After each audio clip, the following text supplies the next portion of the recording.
बिस्मिल्लाहिर्रहमानिर्रहीम। कैसे हैं भाई आप लोग? रटना नहीं है, समझना है। फिज़िक्स रिड्यूस्ड सिलेबस 9 मैट्रिक्स इन टेक्स्ट बुक बोर्ड। प्रॉब्लम ज़रा देख लें चैप्टर नंबर 2 की, ठीक है। शमरेज़ ने कहा है सर चैप्टर नंबर 2 की प्रॉब्लम्स भी जो करवा दीजिए आप, तो कॉपी पेंसिल ले लीजिए, लेक्चर को नोट करना है और मुस्कुराते रहेंगे।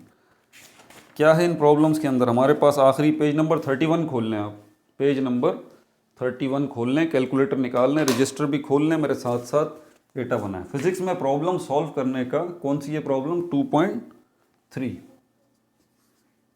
अगर आप वाकई रटना नहीं चाहते और सीखना चाहते हैं तो थोड़ी सी तकलीफ उठाना सीख लीजिए आप। सबसे पहले तकलीफ उठाना सीखिए, तब उसके बाद कुछ सीखना आएगा, आपको कुछ सीख पाएंगे ज़िंदगी में, वरना नहीं। शॉर्टकट मारेंगे तो आगे नहीं बढ़ पाएंगे। तो हम जब इसकी बात करते हैं प्रॉब्लम की, तो सबसे पहला काम ये कि आप प्रॉब्लम को पढ़ लीजिए आराम से और उसका तर्जुमा कर लीजिए। जल्दी मत करें, पेंसिल अपने हाथ में रखें और प्रॉब्लम को पूरा पढ़ लें। जैसे यहाँ पर लिखा हुआ है, the mass of an electron is 9.11 into 10⁻⁻31 kg, convert it in gram, milligram and microgram. बात समझ में आ गई? क्या बोला उसने? एक इलेक्ट्रॉन का मास किलोग्राम में 9.11 इंटू 10⁻⁻31, वो बोल रहा है इसको ग्राम में कन्वर्ट करें, मिलीग्राम में कन्वर्ट करें और माइक्रोग्राम में कन्वर्ट करें। बिल्कुल समझ में आ गई बात समझ में आ गई। तो यकीनन अब आप अहम तरीन काम कर सकते हैं, डेटा बनाना। डेटा में दो किस्म की इंफॉर्मेशन होती है। प्रॉब्लम के अंदर कुछ इंफॉर्मेशन गिवन है, कुछ छुपी हुई है। बहुत अहम बात बता रहा हूँ। कुछ इन्फॉर्मेशन उसमें दी हुई है, कुछ छुपी हुई है उसके अंदर। जो इन्फॉर्मेशन उसमें दी हुई है वो आप अपने लफ्ज़ों में लिख दीजिए बस। क्या दिया है उसने? मास दिया है, मास ऑफ इलेक्ट्रॉन कितना है भाई? 9.11 इंटू 10⁻⁻31 kg, ठीक है। अब ये इन्फॉर्मेशन उसने दी है और अब हमसे चाहता क्या है? वो बोल रहा है कि ये किलोग्राम में है, इसको किस में कन्वर्ट कर दीजिए? ग्राम में कन्वर्ट कर दीजिए और मिलीग्राम में कन्वर्ट कर दीजिए और माइक्रोग्राम में। माइक्रो का सिंबल ये है, माइक्रोग्राम, ये एम नहीं है, ये एम से मिलता जुलता एक सिंबल है, ये भी ग्रीक लेटर है, ठीक है। तो इसमें कन्वर्ट कर दीजिए। इसके अंदर कोई छुपी हुई इन्फॉर्मेशन नहीं है। छुपी हुई इन्फॉर्मेशन बहुत सारी होती हैं, वो आगे आती रहेंगी तो आपको बता दूंगा। बहरहाल यहाँ तो कन्वर्जन है, तो आगे चलते हैं। कन्वर्जन के उसूल क्या है? कन्वर्जन के उसूल, मैंने बेसिक्स ऑफ मैथमेटिक्स के अंदर इसके सोल्यूशन की तरफ चलें। तो जब भी आप कन्वर्जन कर रहे हो, सबसे पहले आप ये देख लें जो आपको दिया गया है नंबर और जो पूछा जा रहा है, तो आप कर क्या रहे हैं? आप बड़े से छोटे की तरफ जा रहे हैं या छोटे से बड़े की तरफ? बिग टू स्मॉल और स्मॉल टू बिग। सबसे पहले ये स्टेप नंबर 1 है कन्वर्जन का। अपने आप से पूछिए वो आपसे बोल क्या रहा है।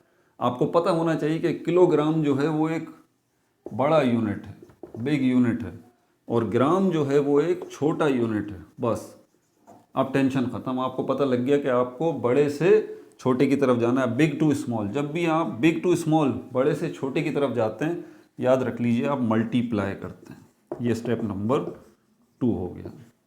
क्या करते हैं आप करते हैं मल्टीप्लाई। और जब आप मल्टीप्लाई करते हैं, अब मल्टीप्लाई करना है। पहले देख लिया कन्वर्जन में बिग टू स्मॉल जा रहे हैं, स्मॉल टू बिग जा रहे हैं, ओके फाइन। दूसरी चीज़ उसी के मुताबिक आपको पता चल गया, क्योंकि बड़े से छोटे की तरफ जा रहे हैं, किलोग्राम बड़ा है, ग्राम छोटा है, तो आप मल्टीप्लाई करेंगे। अगर आपको ग्राम से किलोग्राम में जाने का कहा जाता, ग्राम से किलोग्राम में जाने का कहा जाता, तो आप स्मॉल टू बिग जाते और छोटे से बड़े की तरफ जाते हैं, तो हम डिवाइड करते हैं। ये रूल्स नोट कर लीजिए पक्के पक्के। छोटे से बड़े की तरफ जाते हैं तो हम क्या करते हैं? हम डिवाइड करते हैं। अब सवाल ये पैदा होता है किससे मल्टीप्लाई करें और किससे डिवाइड करें। इसके लिए पहले आप देखें, यहाँ पर है किलोग्राम और यहाँ पर है ग्राम। बस इन दोनों को सामने रखें और आपको पता होना चाहिए 1 किलोग्राम, बड़े यूनिट को ले लीजिए, बड़ा यूनिट जो 1 किलोग्राम किसके बराबर है? 1000 ग्राम के। बस बड़े यूनिट को लें हमेशा, यहाँ पर बड़े यूनिट को। 1 किलोग्राम 1000 ग्राम के बराबर है। बस आपको ये 1000 से ही मल्टीप्लाई करना है या डिवाइड करना है। अगर ग्राम टू किलोग्राम जा रहे हैं या किलोग्राम टू ग्राम जा रहे हैं। समझ में आ गई बात। एक और बड़ी अहम बात, दर्जे होते हैं, स्टेप होते हैं। 1 के बाद क्या आता है? 3 नहीं, 2 आता है। 2 के बाद क्या आता है? 3 आता है। 3 के बाद क्या आता है? 4 आता है। 5 तो नहीं आता, 6 तो 5 आएगा 4 के बाद, 6 तो नहीं आता ना। ये सीक्वेंस है, आपने तरतीब ज़रा जहन नशीन करनी है, उसको याद करनी है। तरतीब क्या है हमारे पास? सीक्वेंस क्या है? Kilogram, top to bottom, big to small. अगर तरतीब की तरफ चलें तो बिग टू स्मॉल, बड़े से छोटे की तरफ चलें तो किलोग्राम के बाद क्या आएगा? 1 के बाद क्या आएगा? 2। इसी तरह किलोग्राम के बाद आएगा ग्राम, ग्राम के बाद क्या आएगा? मिलीग्राम, मिलीग्राम के बाद क्या आएगा? माइक्रोग्राम, माइक्रोग्राम के बाद क्या आएगा? नैनोग्राम। बस इतना बहुत है आपके लिए, याद रखना। किलोग्राम, फिर ग्राम, मिलीग्राम, माइक्रोग्राम, नैनोग्राम। ये बिल्कुल तरतीब है। ये सबसे बड़ा है, उससे छोटा ये है, उससे छोटा ये, उससे छोटा ये, उससे छोटा ये। तरतीब आपको याद होनी चाहिए, ये ज़रूरी है कन्वर्जन के लिए। जैसे मुझे याद है, तो मुझे पता है कि मैं एक स्टेप नीचे आ रहा हूँ, किलोग्राम से ग्राम की तरफ आ रहा हूँ। अगर मैं किलोग्राम से मिलीग्राम की तरफ जाता तो फिर थोड़ी सी स्ट्रेटजी में थोड़ी सी चेंजेस आ जाती। वो क्या आती वो अभी हम देख लेंगे। अच्छा, बहरहाल हमें पता चल गया कि हमारा टारगेट क्या है? बिग टू स्मॉल जाना है, मल्टीप्लाई करना है। किससे करना है? 1000 को किससे मल्टीप्लाई करना है? इससे मल्टीप्लाई करना।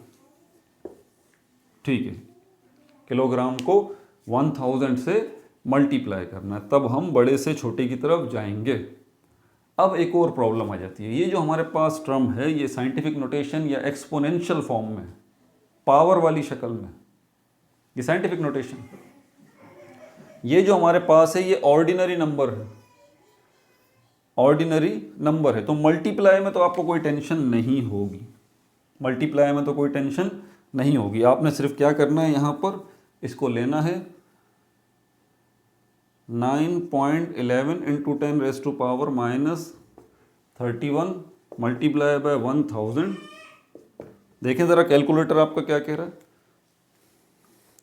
9.11 मल्टीप्लाई बाय 10⁻⁻31 मल्टीप्लाई बाय 1000। ये बन रहा है 9.11 इंटू 10⁻⁻28। 9.11 इंटू 10⁻⁻28 ग्राम। जी, ग्राम फाइंड आउट कर चुके हैं आप। ये आपके पास क्या आ गया? ये आपके पास ग्राम आ गए। ठीक है भाई, मिटा दूं इसको ऊपर वाले को।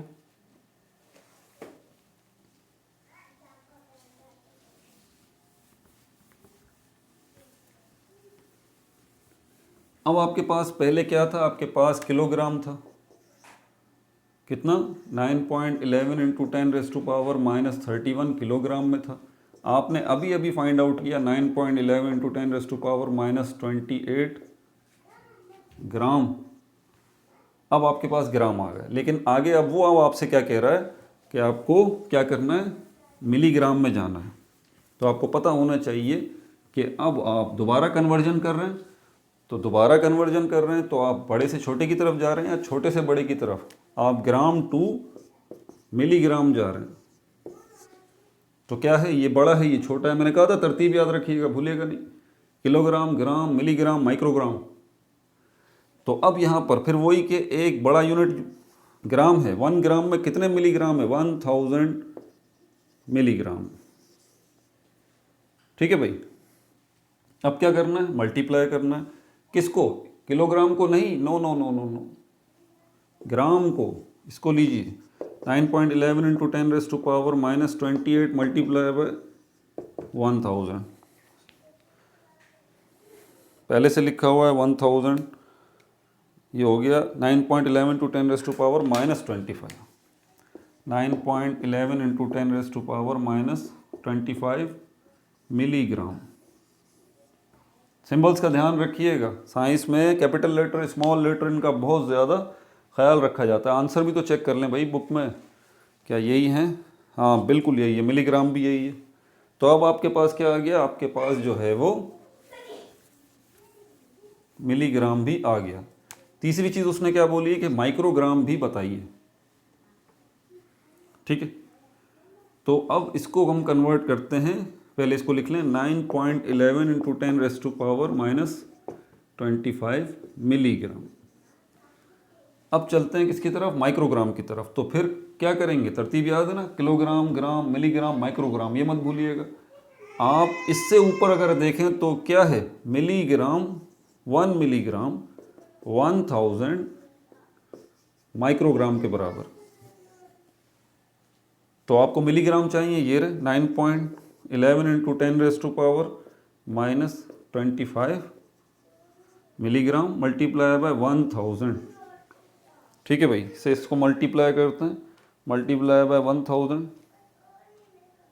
ये बन गया 9.11 इंटू 10⁻22 माइक्रोग्राम। आपने माइक्रोग्राम भी इस तरह से फाइंड आउट कर लिए। ठीक है, ये कितने हैं, 9.11 इंटू 10⁻24 माइक्रोग्राम। ठीक हो गया भाई, अपना बहुत ज़्यादा ख्याल रखिएगा। हम इसको करते हैं प्रॉब्लम्स।